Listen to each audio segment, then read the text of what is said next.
మహారాష్ట్ర గడ్చిరోలి జిల్లాలో ఎన్కౌంటర్ చోటు చేసుకుంది. భద్రతా బలగాలు మరియు మావోయిస్టుల మధ్య ఎదురు కాల్పులు జరిగాయి. పొందేవాడ అభయారణ్యంలో కాల్పుల మోత మోగింది. ఇక ఎదురు కాల్పుల్లో 3 మావోయిస్టులు హతమైనట్టు తెలుస్తోంది. ఒక పోలీస్ అధికారి కూడా ప్రాణాలు కోల్పోగా మరొకరికి తీవ్ర గాయాలయ్యాయి. ఇక ఘటనా స్థలం నుంచి భారీగా కూడా ఆయుధాలను స్వాధీనం చేసుకున్నారు. కూంబింగ్ నిర్వహించారు ఇటు C60 కమాండోలు. ఇదే నేపథ్యంలో ఇటు 3 మావోయిస్టులు కూడా హతమైనట్టు తెలుస్తుంది. దీనికి సంబంధించి కంప్లీట్ డీటెయిల్స్ మా ప్రతినిధి సతీష్ అడిగి తెలుసుకుందాం. సతీష్, చెప్పండి, మహారాష్ట్ర గడ్చిరోలి జిల్లాలో ఎన్కౌంటర్ చోటు చేసుకుందని తెలుస్తోంది. పూర్తి వివరాలేంటి? ముఖ్యంగా మహారాష్ట్రలో దాదాపు 3 తారీఖు నుంచి కూడా ఈ కూబింగ్ అనేది నిర్వహిస్తూ ఉన్నారు.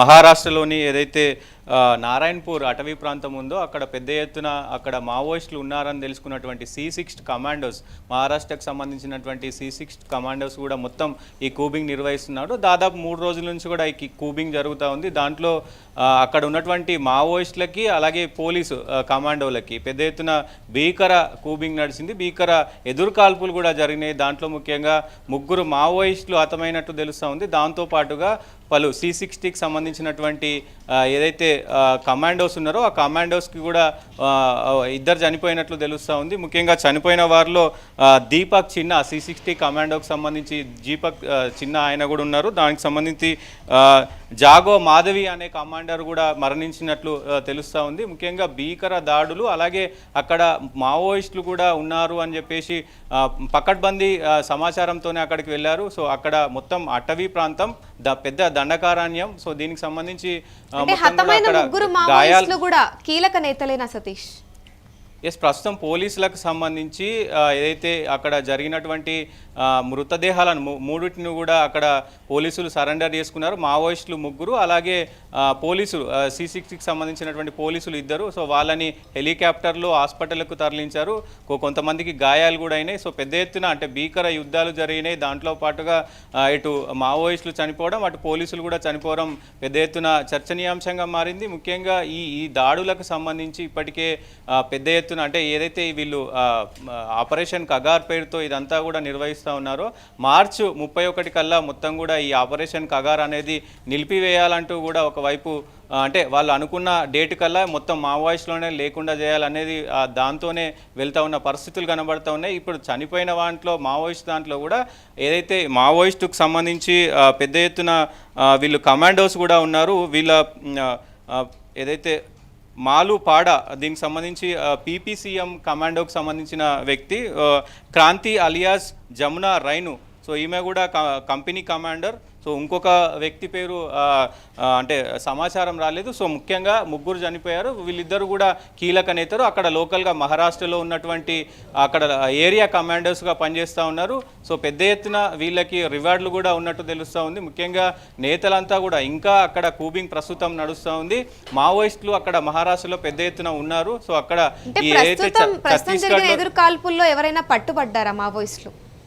ఇంకా ఇప్పుడు అంటే అధికారులు మాత్రం ఇప్పటికీ అఫీషియల్గా ఎలాంటి అఫీషియల్ నోట్ అయితే చెప్పలేదు. దాదాపు 3కి అంటే 3 మరణించారు మావోయిస్టులు అని చెప్తా ఉన్నారు. 2 పోలీసులు మరణించినట్టు తెలుస్తూ ఉంది. కొంతమంది గాయాలైనాయి. సో ఇంకా డీటెయిల్స్ అయితే వెల్లడించాల్సిన అవసరం ఉంది. ఎంతమంది మావోయిస్టులు హతమయ్యారు, పోలీసులు కూడా ఎంతమంది ఇంకా మరి మరణించారు, ఎంతమంది శతగాత్రులు ఉన్నారు, హాస్పిటల్కి ఎంతమందిని తీసుకెళ్లారు అనేది కూడా తెలియాల్సిన అవసరం ఉంది. అక్కడ ఘటనా స్థలంలో పెద్ద ఎత్తున AK-47లు, రైఫిళ్లు మొత్తం కూడా పెద్ద ఎత్తున అంటే ఆయుధ సామాగ్రిని అంతా కూడా పోలీసులు అక్కడి నుంచి తీసుకున్న పరిస్థితులు కనబడుతున్నాయి. సో ఈ ఘటనకు సంబంధించి ఈ మధ్యకాలంలో పోలీసుల పైన ఇంత భారీ స్థాయిలో ఎన్కౌంటర్ ఎప్పుడూ జరగలేదు. ఎందుకంటే ఈ 2-3 నెలలుగా ఎప్పుడు మావోయిస్టులే చనిపోవడం తప్ప పోలీసులు చనిపోయిన దాఖలాలు కూడా లేవు. ఎందుకంటే ఈ యుద్ధం అనేది మహారాష్ట్రలో ఈ దండకారణ్యం నారాయణపూర్కి సంబంధించిన అడవి ఏదైతే ఉందో ఆ అడవి అంతా కూడా పెద్ద అరణ్యం లాగా ఉంటుంది. సో అక్కడ మావోయిస్టులకు కూడా గట్టి పట్టు ఉందని తెలుస్తూ ఉంది. సో మరి ఈ పోలీసులు అక్కడ ఉన్నటువంటి మావోయిస్టులను పట్టుకోవడానికి మరి ఎలా శ్రమిస్తారు ఏంటి అనేది కూడా చూడాల్సిన అవసరం అయితే ఉంటుంది. ఒకవైపు డ్రోన్లు అలాగే హెలికాప్టర్ల సహాయంతో కూడా ఈ కూబింగ్ నిర్వహిస్తున్నట్టు తెలుస్తూ ఉంది. సో ఇంకా పూర్తి సమాచారం అయితే రావాల్సిన అవసరం ఉంది. ఏదేమైనప్పటికీ మావోయిస్టులకి మరోవైపు ఒకవైపు ఎదురు దెబ్బ తలుగుతున్నప్పటికీ కూడా అంటే కొంతమంది లొంగిపోతూ ఉన్నారు, దాదాపు చాలామంది లొంగిపోతూ ఉన్నారు. సో నిన్న ఏదైతే కొంతమంది 12 మంది ఛత్తీస్గఢ్లో లొంగిపోయారు, అంతకుముందు 3 లొంగిపోయారు. మొత్తం ఇట్లా అంటే ఒకవైపు మావోయిస్టులు లొంగిపోతున్నప్పటికీ కూడా ఇంకొక వైపు మరి పోలీసులు ఎందుకు దాడులు చేస్తూ ఉన్నారు, మరి పోలీసుల పైన అటు మావోయిస్టులు ఎందుకు దాడులు చేస్తూ ఉన్నారో ప్రస్తుతం అయితే అర్థం కాని పరిస్థితి కనబడతా ఉంది. ఎందుకంటే ఇప్పటికే పోలీసులు ఒకవైపు అంటే మళ్ళీ మీరు తిరిగి జనజీవన స్రవంతిలో కలిసిపోవాలి, మీకు మేము సహకరిస్తామంటూ కూడా చెప్తున్న పరిస్థితిని మహారాష్ట్ర కావచ్చు, ఛత్తీస్గఢ్ కావచ్చు, అలాగే తెలంగాణ కావచ్చు, ఆంధ్రప్రదేశ్ కావచ్చు, మొత్తం అన్ని జిల్లాలు కూడా అన్ని రాష్ట్ర ప్రభుత్వాలు కూడా మావోయిస్టులకు సహకరిస్తూ ఉన్నాయి.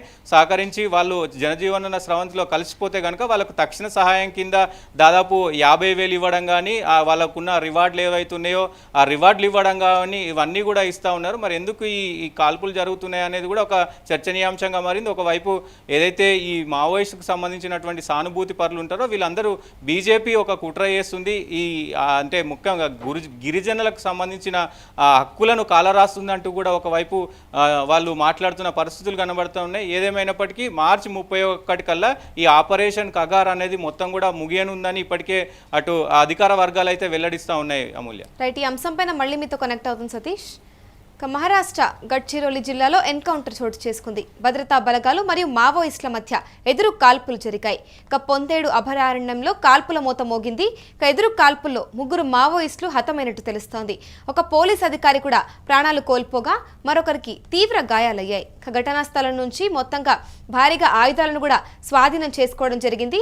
కూంబింగ్ అయితే ప్రస్తుతం C-60 కమాండోలు నిర్వహిస్తున్నట్టుగా కూడా తెలుస్తుంది. ఆయుధాలు స్వాధీనం చేసుకున్న వాటిలో ఇటు AK-47 మరియు రైఫళ్లు కూడా ఉన్నట్టు తెలుపుతూ ఉన్నారు. ప్రస్తుతం ఒకసారి ఆ C-60 కమాండోల డీటెయిల్స్ ఒకసారి చూసినట్లయితే కనుక దీపక్ చిన్న మరియు జాగు మాధవి అనే 2 వ్యక్తులు కూడా అక్కడ మరణించినట్టుగా కూడా తెలుస్తోంది.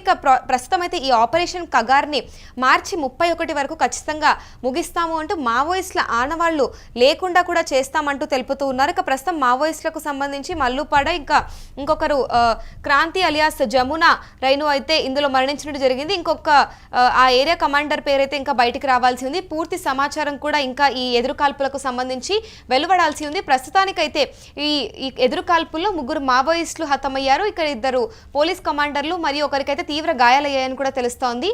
దీనికి సంబంధించి ఇంకా కంప్లీట్ డీటెయిల్స్ వెలువడాల్సి ఉంది.